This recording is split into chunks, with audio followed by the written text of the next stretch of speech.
nace un canto antiguo, busque camina entre hojas y sol, historias guardadas en cada camino, memoria viva que no se perdió. Hay huellas firmes sobre la tierra, pasos que el tiempo no borrará. Aunque el silencio intente imponer miedo, la selva entera sabrá hablar. No somos eco que el viento se lleva, somos raíz que vuelve a brotar. Cuando nos niegan crece la fuerza, somos el pueblo que quiere justicia y verdad. Nuestra voz no se apaga, sigue de pie, late en el monte, en la lluvia también. La tierra vive en nosotros, lo sabes bien, derechos al alcance de todos. Por fin no hay distancia que apague este clamor, y olvido que rompa nuestra unión. Somos historia, presente y visión, defendiendo la vida con el corazón. Buenas tardes, bienvenidos una vez más al programa Derechos al Alcance en Radio y TV Digital Voz Indígena de AIDC. Hoy día estamos con una invitada muy especial, su nombre es Rocío Trujillo, ella es asesora legal de AIDC. Bienvenida, Rocío. Muchas gracias, Steph, por la invitación. Y bueno, antes de iniciar con la conversación, porque hoy día tenemos un tema bastante interesante y que en realidad es uno de los casos bastante emblemáticos a nivel del movimiento indígena, que es el caso Sahueto, les invito a darle like, compartir esta transmisión en vivo a través de todas nuestras plataformas. Bien, Rocío, hoy día quisiéramos hablar sobre este caso, ¿no? Que sabemos que es uno de los más emblemáticos, pero nos gustaría una actualización, porque hace un tiempo ya tuvimos a Felipe que estuvo hablándonos de toda la situación en ese momento, y sabemos que hay novedades en el caso. Pero para comenzar, igual, ¿no? La pregunta que queremos plantearte es por qué el caso Sahueto sigue siendo un referente en la defensa de los derechos de los pueblos indígenas. Sí, muchas gracias, Stephanie y AIDC por la invitación. En efecto, el caso Sahueto sigue siendo emblemático porque evidencia problemas estructurales que enfrentan los pueblos indígenas, sus autoridades, sus defensores, sus líderes, que es, por ejemplo, ¿no?, que la falta de titulación de sus territorios, las denuncias que los líderes y autoridades indígenas interponen cada vez que terceros ingresan a sus territorios sin que respeten, por ejemplo, la autonomía, pero sin que respete también el mismo Estado. Cada vez que otorga autorizaciones, concesiones, tiene que respetar el derecho a la consulta y consentimiento.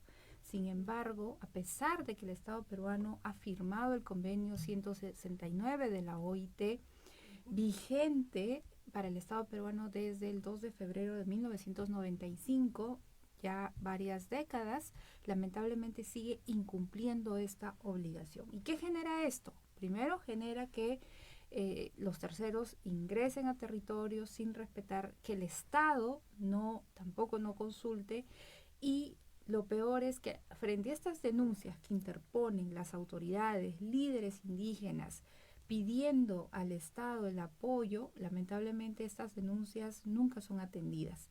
Y esto fue lo que pasó en el caso Sahueto, pero también evidencia muchas de las situaciones que enfrentan las comunidades, los pueblos indígenas a la fecha. Claro, justamente sabemos que han pasado casi 11 años, o más de 11 años, desde que ocurrió el cruel asesinato de Edwin Chota, Jorge Ríos, Leoncio Quintisima y Francisco Pinedo. Y sabemos justamente que lo que mencionabas hace un rato, ¿no? Ellos venían denunciando este tipo de amenazas por la defensa de sus territorios. Entonces, ¿qué es lo que pasó? ¿Qué desencadenó toda esta situación? Sí, es importante en efecto hacer referencia a que Edwin Chota, como presidente de la comunidad de Sahueto, además de ser un líder, un defensor, era una autoridad indígena. Y en el caso peruano, la Constitución Política del Perú de 1993 señala de manera clara que las autoridades indígenas en este caso, pueden ejercer funciones jurisdiccionales y entran en un nivel de coordinación con las autoridades de la justicia ordinaria, ¿no? Sin embargo, a pesar que, por ejemplo, Edwin Chot en su calidad de autoridad denunciaba los terceros que ingresaban, que extraían, en este caso, ¿no? Los recursos de su territorio, denunciaba la tala ilegal que sufrían y que además no solamente hizo una denuncia a nivel local, sino también regional, nacional e internacional. Nunca fueron oídas, ¿no? sus peticiones de poder, por ejemplo, las autoridades viajar a Sahueto, investigar y fiscalizar. Y solamente el Estado se hizo presente luego de los lamentables hechos, ¿no? del asesinato de estos 4 líderes indígenas. Claro, y es algo bastante difícil, ¿no? Para las familias, sobre todo, y para la comunidad Alto Tamaya-Sahueto, obviamente. Entonces, ¿qué significado dirías tú que ha tenido todo este largo proceso judicial para las familias y para la comunidad? Sí, primero que tanto la comunidad, porque hay que recordar que el impacto que generó el asesinato de los 2 líderes y autoridades indígenas no solamente es un impacto a nivel de la familia, sino de la comunidad y del movimiento. Seguir este proceso por más de casi 11 años, ¿no? de lucha, tanto de los familiares, de las hermanas de Sahueto, de la comunidad que también ambos están buscando justicia, las organizaciones indígenas que han acompañado este proceso, en efecto, nos plantea que el Estado todavía no ha implementado acciones efectivas para proteger a los líderes indígenas asesinados, pero también cuando las comunidades, sus familiares, buscan justicia, esta justicia es tardía, ¿no? Y como bien se dice, una justicia que demora, lamentablemente ya no es justicia. En este caso ha transcurrido 11 años, si bien hay una sentencia, 2 sentencias de primera instancia que condenan a los responsables y de segunda que confirma esa condena, lamentablemente todavía no encontramos una reparación integral y colectiva. Además, recién se ha podido capturar a uno de los responsables, el señor José Estrada, que lamentablemente estuvo prófugo, pero en este caso todavía está pendiente la captura de los otros 3, en este caso sentenciados, ¿no? Y además, ¿no? hay uno de ellos que todavía no se ha personado a la justicia para seguir en este caso la segunda instancia, ¿no? Y lamentablemente siguen en espera. Mientras tanto, las hermanas, obviamente los familiares, siguen con esa preocupación de la captura y de que no acceden a la justicia. Incluso el tema de la reparación. No se puede hablar que en el caso de pueblos indígenas solamente reparaciones individuales. Tiene que haber también reparaciones colectivas. Y hay una serie, ¿no? de impactos que se genera a lo largo de este proceso. ¿Y cuáles son esos impactos? Primero, el tema, por ejemplo, del desplazamiento. En este caso, los familiares tuvieron que las hermanas de Sahueto tuvieron que desplazarse de la comunidad, que queda aproximadamente a unos 3 días y medio, ¿no? hasta la ciudad de Pucallpa para poder seguir este proceso de casi 11 años. Pero además es la pérdida, ¿no? el impacto en su modo de vida. Por ejemplo, ¿no? ellas hablan el idioma Ashéninka, ¿no?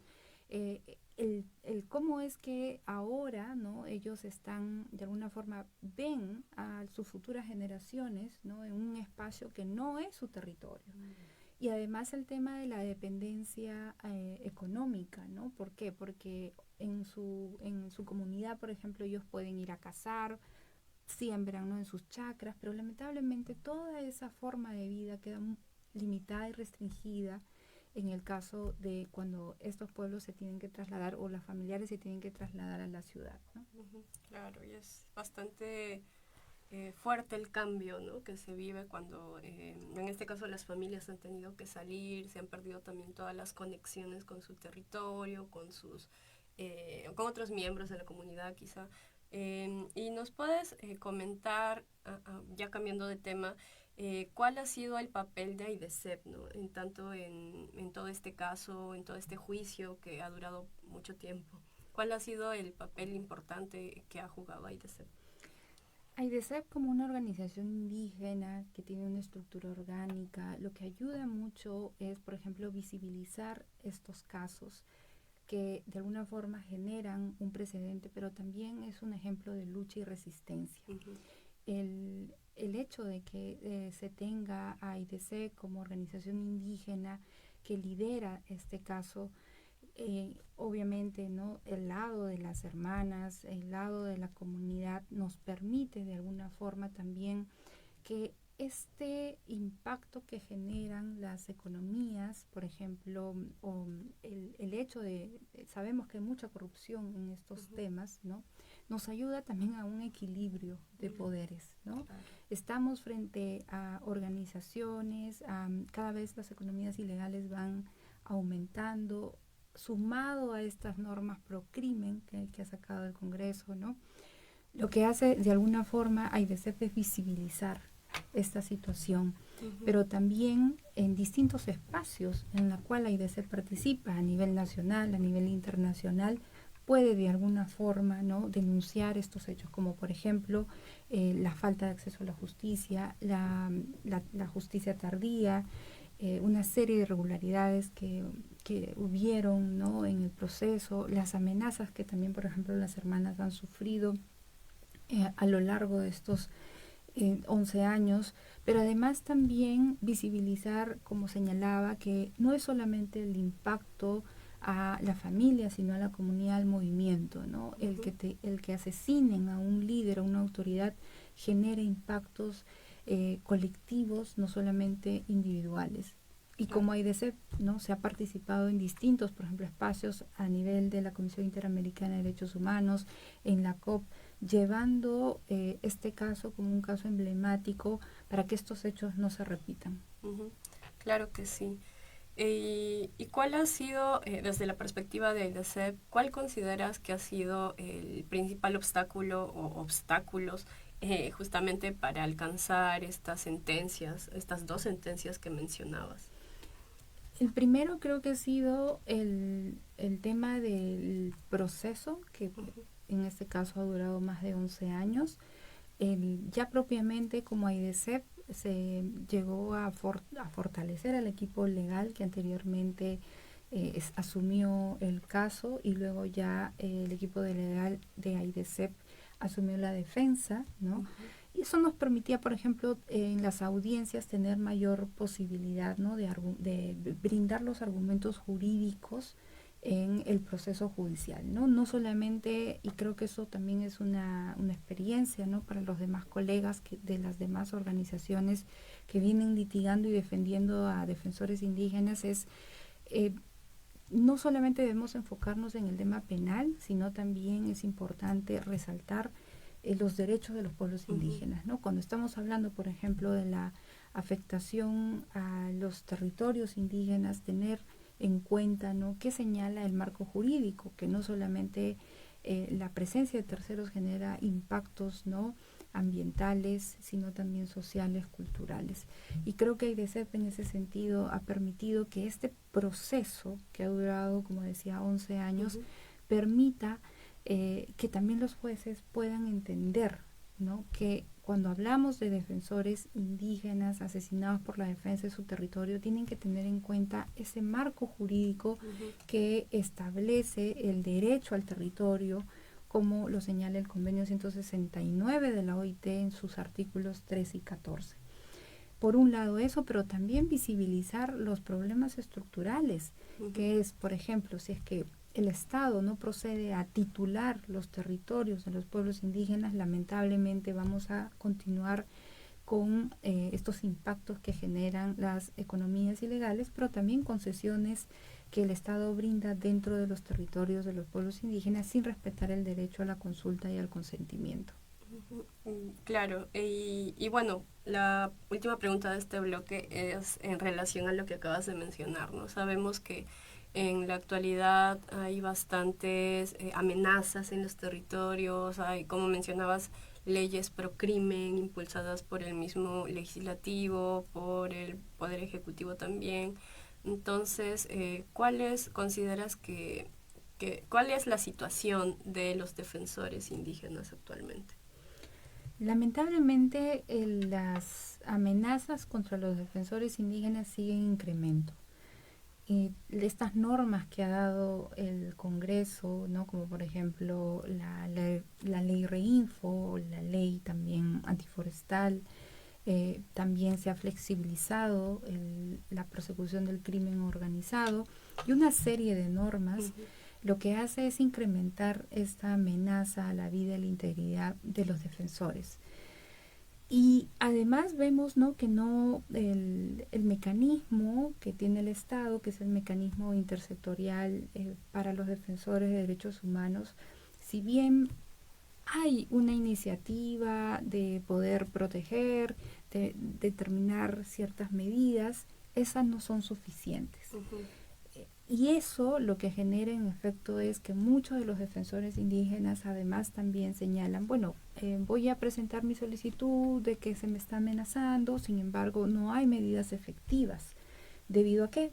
A la falta de voluntad política, pero además también el Estado no designa los presupuestos respectivos a estos mecanismos y por lo tanto cuando por ejemplo se requiere la intervención rápida, por ejemplo de la policía, de la fiscalía, en estos lugares, siempre el argumento es no tenemos presupuesto y eso obviamente obliga a que las organizaciones indígenas también, ¿no?, en coordinación con las comunidades, soliciten, ¿no?, el apoyo de cooperaciones, de aliados para poder brindar algo de apoyo, pero eso no es efectivo en el tiempo. ¿No? Entonces eso obviamente también genera una serie de dificultades para la protección de los defensores indígenas que vienen luchando en el territorio frente a estas economías ilegales, ¿no? Muy bien, Rocío, es bastante interesante todo lo que mencionas y justo vamos a retomar la conversación después de una breve pausa. Igual les invitamos a seguirnos, a darle like y compartir y regresamos en breve. Conocer nuestros derechos es el primer paso para defenderlos. Llega Derecho al Alcance, un espacio donde explicamos de manera clara y sencilla las normas que protegen nuestro territorio, identidad y participación. Infórmate, aprende y fortalece tu comunidad. Escúchanos por Radio Voz Indígena. Derechos al Alcance, información que empodera. Conocer nuestros derechos es el primer paso para defenderlos. Llega Derecho al Alcance, un espacio donde explicamos de manera clara y sencilla las normas que protegen nuestro territorio, identidad y participación. Infórmate, aprende y fortalece tu comunidad. Escúchanos por Radio Voz Indígena. Derechos al Alcance, información que empodera. Continuamos conversando con Rocío Trujillo. Ella es asesora de AIDESEP en el programa Derechos al Alcance de Radio y TV Voz Indígena de AIDESEP. Antes del corte hablábamos sobre los avances o las novedades que hay en el caso Sahueto y también un poco sobre los desafíos, amenazas que enfrentan los defensores indígenas en nuestro país por todo el contexto adverso que estamos viviendo últimamente, ¿no? Entonces, Rocío, quisiéramos saber sobre lo último que se supo, ¿no?, del caso Sahueto, que es la captura de este sentenciado, ¿no?, Estrada Huayta, que fue encontrado, me parece, muy cerca de Pucallpa, ¿no?, que estaba prófugo, pero estaba ahí a pocos pasos, por así decirlo, de Pucallpa. ¿Qué representa este hecho para el proceso judicial? Sí, si bien es importante que se haya llevado a cabo esta captura, por lo menos de uno de los sentenciados, consideramos que si bien es un avance significativo, porque, a ver, La sentencia en primera instancia condenó a los responsables a 28 años y 3 meses. Esta sentencia fue confirmada por la segunda instancia, es decir, ¿no?, por magistrados de la sala, que también señalaron de que hay evidencias y que por lo tanto estas personas merecen la condena. Sin embargo, transcurrieron muchos meses antes de que se proceda a la captura por lo menos de uno de estos sentenciados.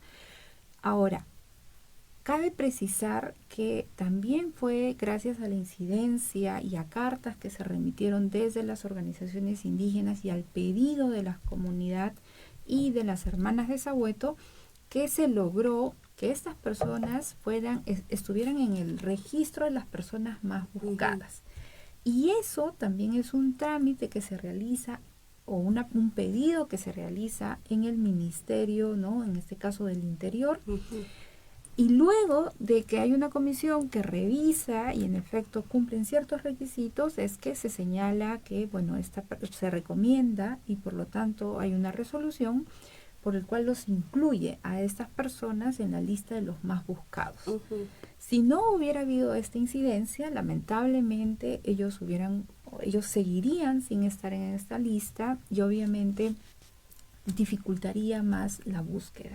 Entonces sí consideramos que esto es un avance importante, sin embargo, a la fecha todavía está pendiente la captura de 3 de ellos y por lo tanto urge que las entidades, en este caso el Ministerio del Interior, la policía, hagan su trabajo y puedan capturar, porque mientras que no se capturan los responsables, la vida y la integridad de las hermanas, de sus familiares y también de la comunidad continúa en riesgo. Claro, y como mencionabas, ¿no?, aún hay 3 que siguen prófugos y todavía me parece que va a ser un camino largo para que realmente las familias, las hermanas de Sahueto puedan alcanzar una justicia efectiva, ¿no? Entonces, podríamos hablar un poco también de qué sigue ahora, porque sabemos que faltan 3 personas todavía que siguen prófugas. Entonces, ¿qué es lo que va a pasar ahora? Sí, también quiero precisar que en sí son 4 todavía las personas que siguen prófugas, ¿no? Uno también de los implicados es Eurico Mapes. Eurico Mapes fue denunciado en un primer momento, él también fue condenado, pero cuando el caso luego es apelado a la sala en el 2023, luego él de alguna forma se declara la nulidad de todo el proceso, regresa nuevamente a primera instancia y en esta nueva fase Eurico Mapes ya no se presenta a las audiencias. Y por ello es que también, ¿no?, en este caso, siempre mencionamos, en este caso, las 3 personas que están siendo buscadas y que están en el registro de los más buscados. Sin embargo, está pendiente todavía el juicio oral de Eurico Mapes, que de acuerdo a lo que se señala y a las evidencias, tiene vamos a decir, está implicado de manera directa en estos lamentables hechos. Ahora, ¿qué es lo que en efecto está pendiente? Pues que la policía sigue continuando con la búsqueda, ¿no?, y que se pueda capturar, en este caso, a los responsables. Porque ya tenemos una sentencia, 2 sentencias que condenan a estas personas con todas las evidencias, con los testimonios y demás que hay en el proceso penal. Y ya, eso es por un lado, ¿no?, lo que tiene que hacer la policía. También tengo entendido, y es algo que conversábamos, ¿no?, que el proceso judicial está todavía con algunas acciones pendientes. Para los que no somos abogados, tal vez puedas explicarnos en sencillo qué es lo que está haciendo la defensa legal actualmente. Sí. A ver, es importante en este caso que, bueno, ¿no?, como sabemos, hay una sentencia de segunda instancia. Los abogados de los sentenciados presentaron un recurso que se llama un recurso de casación, por lo tanto el caso penal, ¿no?, ha sido trasladado a Lima, ¿no? En Lima, en efecto, la Corte Suprema ahora tiene que resolver ese recurso de casación y, para palabras sencillas, lo que en este caso alegaron sus abogados es que se ha violado el debido proceso, la debida motivación de las sentencias, que no hay evidencias en el proceso para implicar, para sentenciar a estas personas. Sin embargo, entonces, esto es vamos a decir, en el fuero penal, ¿no? El caso llegó a la Corte Suprema y la Corte Suprema, es decir, los magistrados de esta instancia suprema que hay, que es la última que resuelve, ¿no? Está todavía pendiente de analizar el caso. Sin embargo, los abogados, y en este caso uno de los familiares de los Atache Félix, ha presentado una demanda de habeas corpus, ¿no? ¿Qué es una demanda de habeas corpus? Básicamente es un proceso constitucional cuando hay una afectación a la libertad. En este caso, lo que ellos alegan es que en la sentencia que condena a los responsables está violando el derecho a la libertad de estas personas porque no hay las evidencias respectivas, ¿no? Además que esta sentencia se emitió fuera del plazo que señala la norma. Sin embargo, es decir, ellos presentaron una queja porque lamentablemente por la carga judicial los magistrados muchas veces no resuelven en el tiempo respectivo, pero eso de ninguna manera puede generar la nulidad de un proceso que ha durado más de 11 años. Claro. Por ello es que en este caso, esta demanda de habeas corpus que fue presentada en el Poder Judicial de Ucayali, ¿no?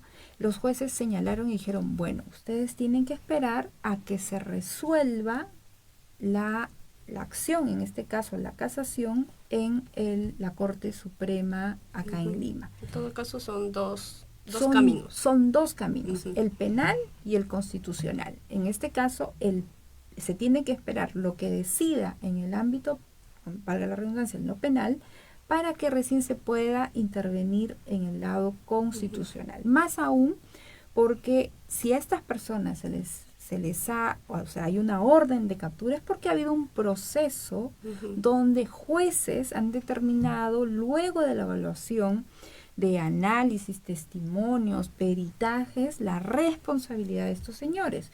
Por lo tanto, la justicia constitucional no puede intervenir en un proceso que está en curso, claro, ¿no?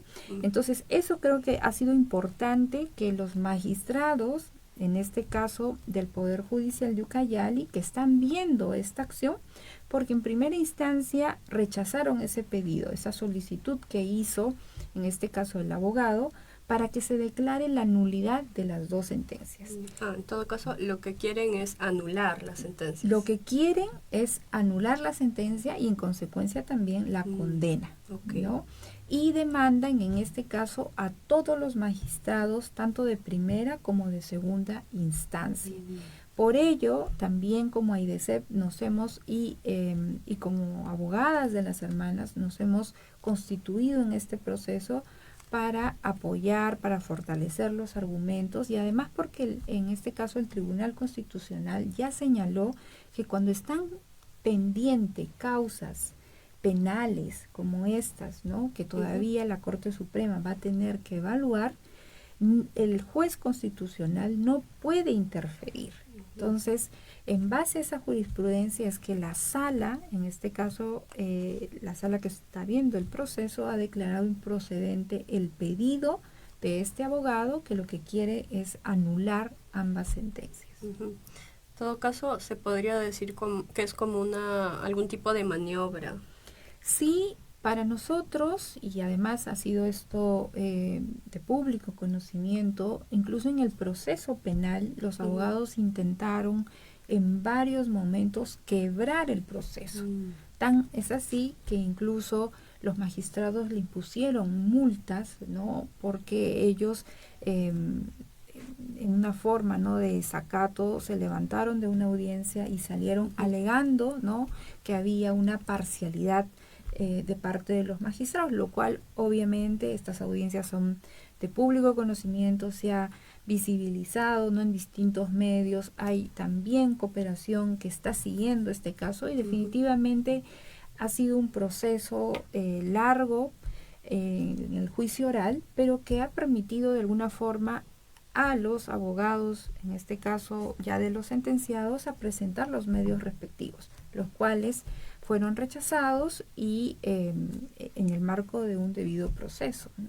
Claro, en todo caso, digamos que todavía hay un camino para lograr la justicia que las familias necesitan, ¿no? Para de alguna manera remediar, no sé si es la palabra, todo el sufrimiento que han vivido durante estos 11 años de proceso judicial. Sí, todavía en las familias y en este caso la comunidad espera lograr la justicia, pero también el tema de la reparación. Creo que eso no debemos olvidar, y siempre resaltamos como AIDESEP que se requiere que no solamente sea una reparación individual, una reparación colectiva. Está pendiente también que el Estado cumpla con el plan de acción Sahueto, que de alguna forma ha quedado postergado. El tema de abordar también la situación, ¿no?, de las hermanas que se encuentran desplazadas, el impacto que generó en todos estos años a los niños, a las niñas, que a la fecha todavía no se les brinda el apoyo, ¿no?, respecto al tema de educación, respecto de salud. Entonces hay una serie de factores que se necesita visibilizar, y que a través de esto el Estado tiene que generar políticas que tengan en cuenta el enfoque de derechos, que tengan en cuenta el impacto que se generan en las mujeres indígenas, en los niños y niñas que han visto, ¿no?, o que se han visto en esta situación, y a fin de que estos hechos no se repitan, ¿no? Claro que sí. Ya para ir cerrando, ¿qué consideras como equipo legal de AIDESEP que aún hace falta para lograr una justicia integral, no solo en este caso, sino también en todos los otros casos de defensores indígenas que han perdido la vida por defender sus territorios?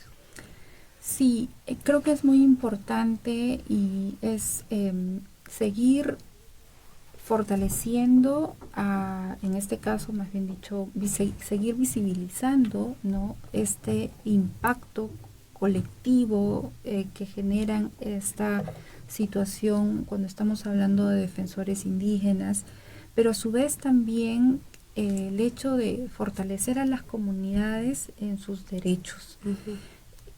Y además que el Estado tiene que implementar los derechos de los pueblos indígenas, ya no solamente, por ejemplo, la consulta, sino también el consentimiento, esta obligación que tiene el Estado de no solamente titular los territorios, sino también de registrar, porque ahora no basta, por ejemplo, con que te entreguen un título de propiedad, se requiere también que se declaren la nulidad de concesiones, autorizaciones que lamentablemente el Estado peruano, a través de sus distintas entidades, ha otorgado dentro de los territorios indígenas, pero también que se puedan, por ejemplo, derogar todas estas normas pro crimen, que lamentablemente lo que hacen es incrementar el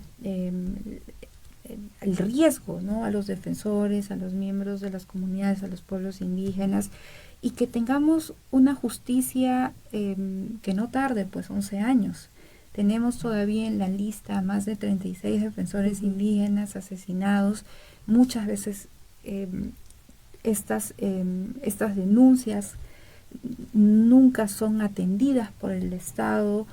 Por ejemplo, en el caso de Edwin Chota, que interpuso una denuncia por la tala ilegal, lamentablemente el Estado nunca sancionó a los responsables. Entonces hay una serie de factores, hay una serie de problemas estructurales que el Estado tiene que atender, pero además este rol que tiene AIDESEP de visibilizar, de apoyar en este caso a la incidencia, a las acciones legales a nivel nacional, internacional, nos permiten por lo menos, ¿no?, seguir luchando para la obtención de la justicia.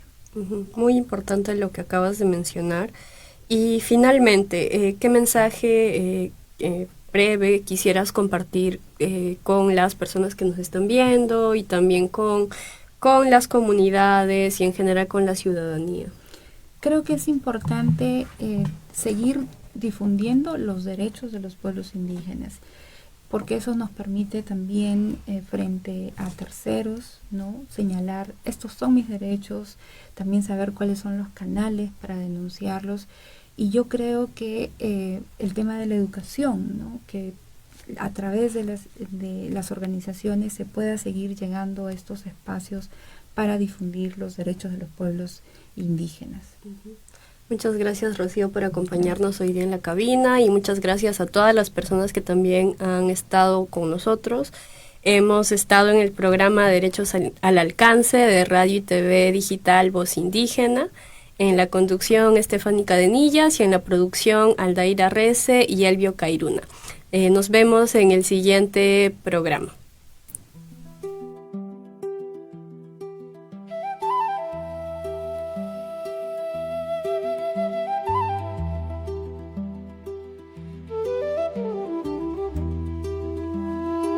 Desde el río nace un canto antiguo, bosque camina entre hojas y sol, historias guardadas en cada camino, memoria viva que no se perdió.